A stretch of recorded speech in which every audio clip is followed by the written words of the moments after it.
Bienvenue dans cette nouvelle édition du QG Week-end. Voici les titres de l'actualité. Le Cameroun a un nouveau Premier ministre en la personne de Joseph Dion-Kounté. Avant sa nomination, il occupait la fonction de ministre chargé des missions à la présidence de la République camerounaise.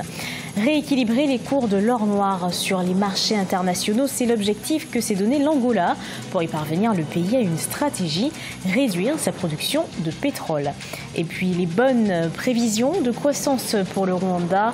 Durant l'année 2019, elle devrait atteindre 7,8%. Le développement du secteur industriel est l'un des piliers de la croissance du pays. Mais tout d'abord et en bref aux Comores, les candidats à l'élection présidentielle sont avertis que les dossiers de candidature doivent être déposés auprès de la Cour suprême. Le premier tour de l'élection présidentielle aux Comores aura lieu le 24 mars 2019 avec celle des gouverneurs des îles de l'archipel.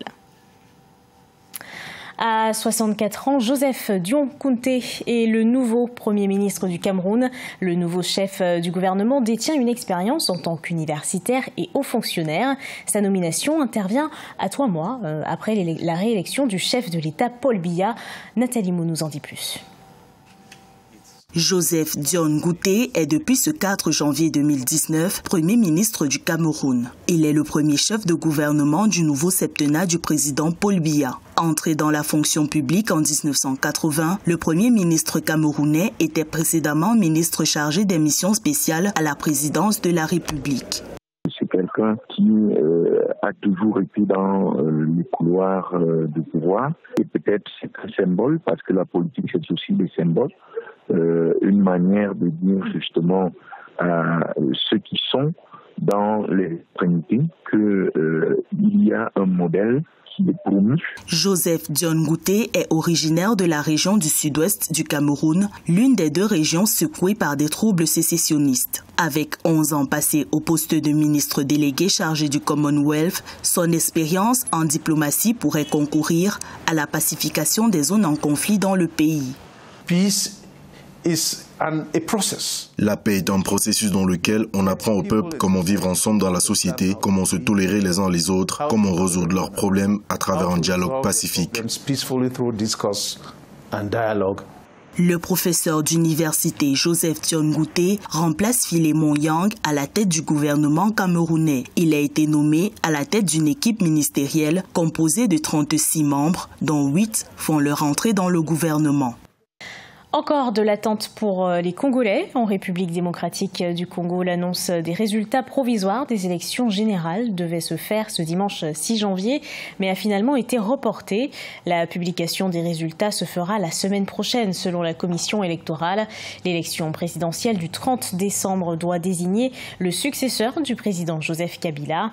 La commission électorale nationale indépendante a pour tâche de faire ressortir la vérité des urnes. L'Angola mise sur une réduction de production pour le pétrole avec pour objectif 47 000 barils par jour pour une durée de 6 mois. Le pays espère ainsi une hausse des cours mondiaux et à terme parvenir à équilibrer les cours de l'or noir sur les marchés internationaux. Ange Bijounomenio.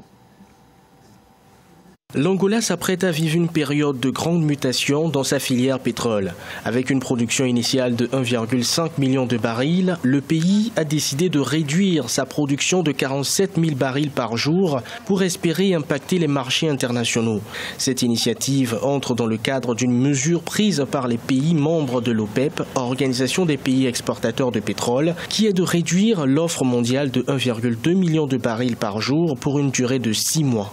Cette approche engagée par les pays de l'OPEP peut bénéficier à l'Angola. C'est-à-dire l'Angola n'aura plus forcément besoin de produire davantage pour gagner autant. Et bien entendu, s'il parvient à recueillir un peu plus d'argent, ça permet à l'État de faire face à ses engagements. La mesure prise par l'Organisation des pays exportateurs de pétrole vise à rééquilibrer les cours de l'or noir sur les marchés internationaux. L'État, avec les moyens, peut déjà permettre, ne serait-ce qu'aux communes, de gérer ces petits problèmes de traitement de surface. Les petits marchés également, on peut les développer. Les plateaux sanitaires, ça va être développé. Les enseignants pourront être bien payés. Les évacuations sanitaires, pratiquement, pas belle vie qui va retourner en Angola à la faveur de cette mesure. Pour combler la baisse des cours du pétrole, l'État angolais avait déjà engagé un certain nombre de réformes. Environ 5 milliards de dollars ont été alloués à des projets du secteur privé à haut potentiel de substitution des importations et de promotion des exportations, notamment dans la production alimentaire, la pêche et l'agro-industrie. L'année 2019 s'amorce bien pour l'économie rwandaise. Les prévisions indiquent une croissance économique de 7,8% en 2019 contre 7,2% en 2018. Les vecteurs de cette croissance sont les services, les investissements étrangers et le secteur industriel. Fraterne de Kaisanga.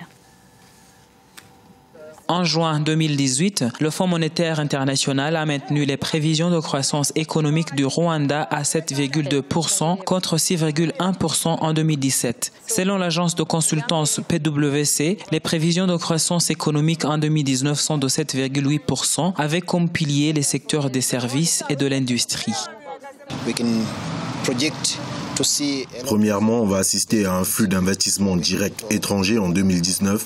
Ensuite, il faut s'attendre à la hausse des exportations, comme ça a été le cas en 2018 à l'échelle de 69%. Grâce au développement du secteur industriel, on va sûrement continuer à avoir une bonne performance économique. Le développement dans le secteur industriel est attribué en grande partie à la campagne de production et de consommation des produits Made in Rwanda, campagne lancée par le gouvernement rwandais en 2015. C'est clair que la croissance économique pour 2018 va surpasser les projections de 7,2%. Cela veut dire qu'il faut s'attendre à une baisse en 2019. Lorsqu'on commence avec un chiffre trop élevé, cela demande beaucoup trop d'efforts pour le maintenir. Et sincèrement, je pense que la croissance en 2019 sera en dessous de 7%. À part une faible contribution du secteur privé dans la croissance de l'économie rwandaise, les analystes prévoient une diminution de croissance dans le secteur agricole qui emploie plus de 70% de la population rwandaise. Prévue à 4,5% en 2019, la croissance agricole était de 5,6% en 2018. Baisse des exonérations fiscales au Burkina Faso. Le Trésor public burkinabé a accordé en 2017 des exonérations fiscales de près de 87 milliards de francs CFA. Elles ont été accordées principalement aux entreprises minières et aux cimenteries. Il s'agit d'une baisse d'environ 5 milliards de francs CFA par rapport à 2016. Les explications de Shekomar Bandaogo. Pour la seule année 2017, ce sont 405 mesures fiscales dérogatoires qui ont été inventoriées au Burkina Faso. Seulement 286 ont fait l'objet d'évaluation et les résultats montrent que pour l'exercice budgétaire 2017, les dépenses fiscales ou encore les exonérations fiscales se sont chiffrées à 87,213 milliards de francs CFA contre 92,543 milliards de francs CFA en 2016, soit une baisse de 5,76%. L'analyse suivant la nature de l'impôt révèle qu'en 2017, les dépenses fiscales les plus importantes ont concerné les droits de douane, 34,41%, la TVA, 30,73%, l'impôt sur les sociétés, 19,77%, et les droits d'enregistrement et de timbre, 6,21%. Deux domaines d'activité ont le plus bénéficié des exonérations fiscales en 2017. Il s'agit du secteur minier avec une exonération de 41,81 milliards de francs CFA et de la cimenterie avec 5,4 milliards de francs CFA. Officiellement, l'explication qui est donnée, c'est que ce sont les secteurs qui créent beaucoup d'emplois. Au fond, les gens voient derrière cela tout simplement peut-être des hommes politiques qui seraient derrière certaines de ces sociétés, donc que ce soit les cimenteries, que ce soit donc les mines, donc qui essaient plutôt de protéger leurs propres intérêts. En 2017, la contribution des 4 cimenteries que compte le Burkina Faso aux recettes de l'État était de 17,1 milliards de francs CFA. Celle des sociétés minières s'élève, elle, à 222,5 milliards de francs CFA.